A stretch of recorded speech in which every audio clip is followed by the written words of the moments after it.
Alright mga makisig, yun, welcome back again to my channel, Makisig TV. So for today's video mga makisig, ito, Cygnus 828UV. Ang bago nating i-reviews ngayon. Siyempre, from Cygnus Radio to mga makisig. Siyempre, ang aking Bebe Love. Ivana Alawi. So, mag-unbox tayo. Ipapakita ko po sa inyo yung mga, inclusive, yung mga kasama ng one set ng Cygnus 828UV mga makisig. Aalamin natin kung ano-ano ito. Huwag na natin patagalin mga makisig. Bago ko po ito pagpatuloy, gusto ko lang pong i-shoutout yung mga solid subscriber natin. Shoutout kina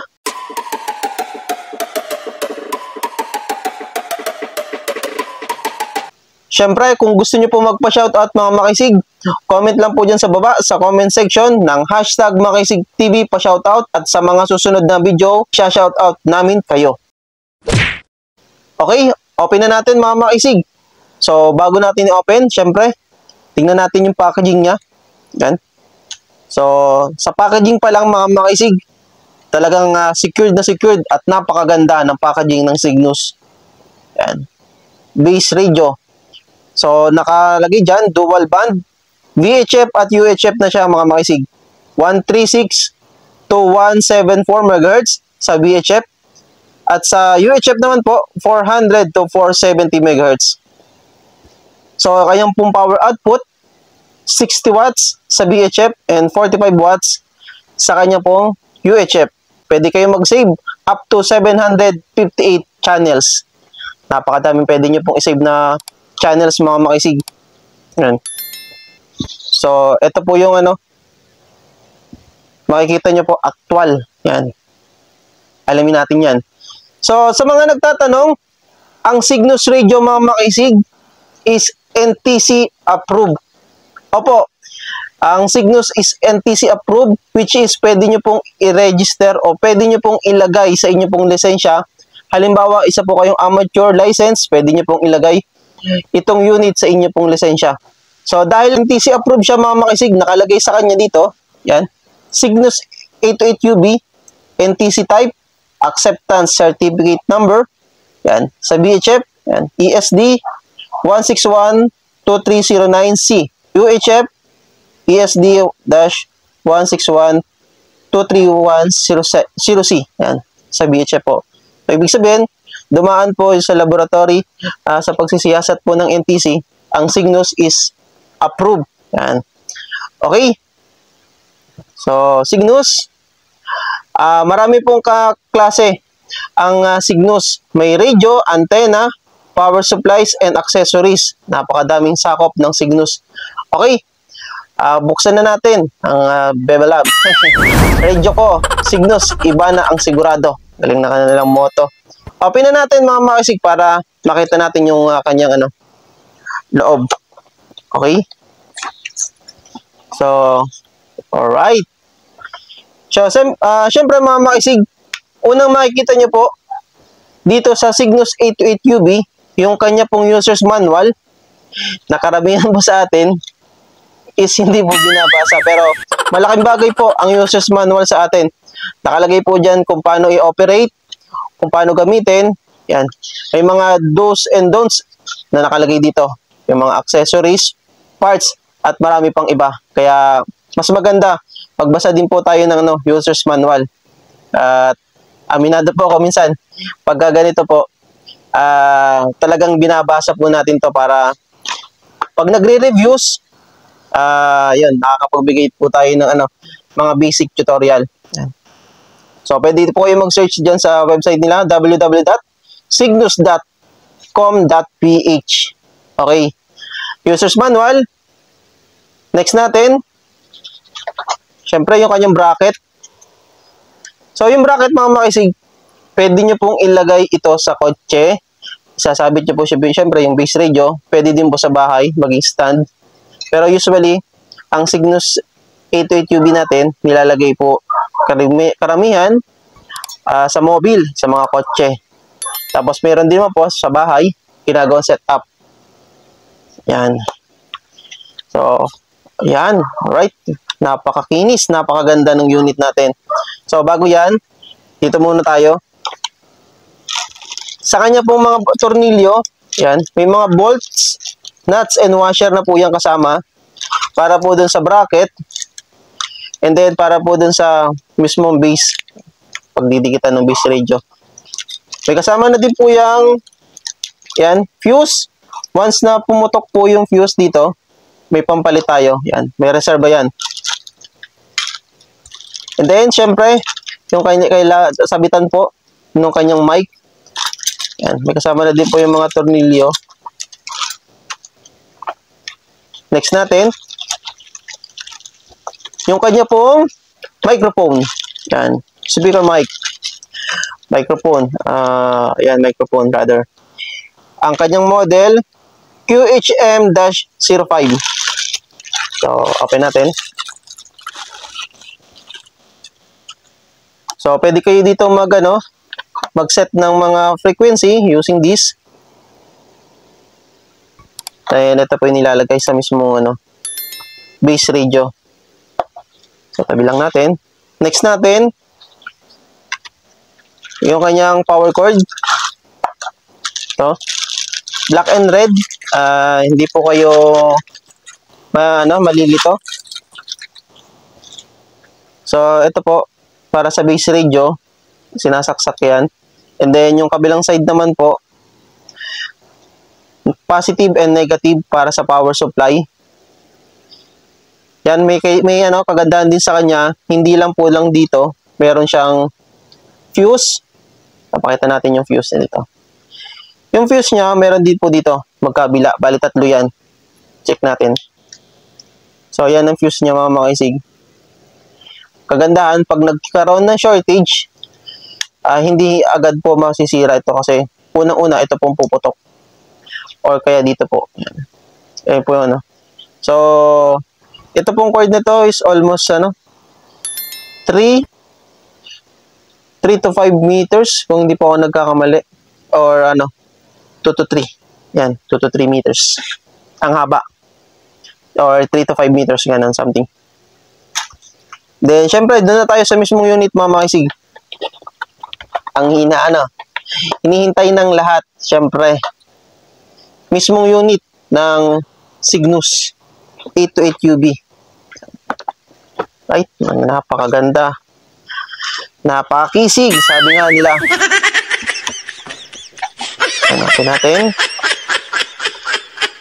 Ito lang muna natin. So, ito mga makisig yung ganda, ganda, napakakinis. Alright. So, ito yung mga pindutan niya. Usually, ito po yung power on, power off, volume for left side, kasi dalawa po yan. Volume, then, pag-tune, yung pagpapalit po ng frequency. Same as kabilang side. Yan, sa right side ito. Paglilipat. Then, yung sa volume. Then, meron siya nakalagay, squelch, TV, slash. Then, set. Low. V/M. HM. Scan. So, dalawang side din po yan. Sa kabilang side to, ito naman sa right side. Tapos, may nakalagay dito, key 2. Ito po yung pangalawang key. Ito yung key 1. Megahertz. Reverse, tone, and sub. So, mayroon din siyang sticker dito. Caution, this surface may be hot. So, itong part na to, umiinit, mga makisig. Yan. Ingat kayo dyan, lalo na pag gamit na gamit tong radio. Usually, lalo na doon sa mga nagne-netting, sa mga amateur, or kabalikat, mga Civicom. Yan. Init po yan. Yung kanyang speaker, ito po. Tapos, meron siyang maliit na fan dito sa likod. Yan. Exhaust fan. So, mas maganda, mas advice ko po, kung gagamit po kayo ng ganito, lalo na pagka gamit na gamit yung base radio, lagyan nyo po sa ibabaw nung fan ng power supply na hindi na ginagamit. Meron yan, pwede yan. Pwede nyo po itong ilagay para tatagal po yung inyo pong base radio. So, ito yung fan na to, yung exhaust fan nito, automatic to na andar. Once na makaamdam na po yung base radio, nagalaw na po yan, na-under na. Para yung heat ay malelesen. Okay, dito naman po nilalagay yung kanyang connector para sa kanyang antenna. PL259. Yan, dito po nilalagay. So, yung cord, syempre yung yan. Cord dito. Yan, lang yan. Dinidikit lang dyan. Push nyo lang yan. Yan. Then, pwede nyo nang tanggalin. Yan. So, syempre, meron din siyang sticker din dito, mga makisig. Ibig sabihin, NTC type siya. Yan. Pwede nyo po siyang i-register, i-registro. Yan. Short, update lang, or short info. Mga makisig, sa darating pong November 3 ang start ng amnesty. So, sa mga nakakapag-avail na ng mga base radio, basta't NTC approved, ang halimbawa ay Cygnus, Kenwood, Yaiso, ICOM, etc., ay pwede nyo pong i-register sa inyo pong lisensya. Amateur man yan, yung pong may mga hawak na LRM, Civic Group, yan, pwede po, at marami pang iba. Yan. Pwede nyo pong i-register yung inyo pong mga radyo. Yan. So, sa mga portable, is 300 pesos. Sa base radio, HF, BHF, UHF, worth 500 pesos. Basta't, magdala lang po kayo ng inyo pong valid ID, yung inyo pong ARSL, kung gusto nyo pong ipa-modify na. Siyempre, yung pera na pang-amnesty. So, halimbawa mga makisig, yung inyo pong radio is portable, pwede po. Kahit dalhin nyo na doon. Or kapag naman po base radio, halimbawa tulad dito, picturean nyo na lang po, mas maganda para hindi po kayo mabigatan sa pagdadala. Picturean nyo po yung unit, and don't forget, yung pong serial number. Yan. So, yung serial number nito, mas maganda. Picturean nyo din po, makikita nyo naman to sa box nya. Yan. Yan yung serial number niya. CG828211074. 0811211078. Yan po yung kanyang serial number. Para pagpaparegister niyo po, hindi na po kayo mahirapan magdala doon, then magdala pabalik. So, yan. So, sa mga nagtatanong, saan po pwede mag-avail nito? Trusted or trusted na seller. Mga makisig, good news tayo po. As Makisig TV na YouTube content creator, meron na po tayong direct supplier. Pwede po kayo mag-avail sa atin at hindi na po natin dadagdagan pa ng napakalaking tubo. Siyempre, nagsimula tayo sa mababa din at magsisimula. Yan. Konting tubo, sabi ng mga Chinese, konting tubo kahit liit tubo, basta dami kliyente. Yan, sabi. Okay, ito na yan, mga makisig. Meron tayo mga supplier na. Cygnus, Kenwood, ICOM, Yaiso, Alingco.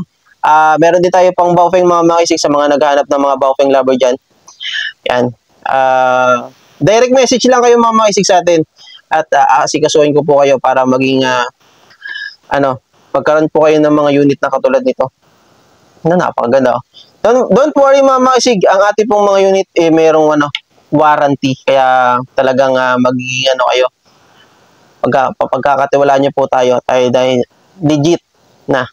Yan, syempre hindi natin papabayaan yung ating pangalan as Makisig TV sa pagbibigay ng mga ganitong mga reviews, kaya talagang pagkakatiwalaan nyo po. Thank you so much po sa mga solid subscriber natin na walang sawang pagsuporta, at God bless sa inyo, mga makisig. Hayaan nyo at makakabawi din tayo sa inyo. Maraming salamat. Okay, so hanggang dito na muna, mga makisig. Abangan nyo yung mga susunod nating reviews dito sa ating Cygnus 828UB. And marami pa tayong videos na gagawin dito. At once again, maraming salamat po sa inyo. See you on next video, mga makisig. Ingat-ingat. Makisig TV. Adios.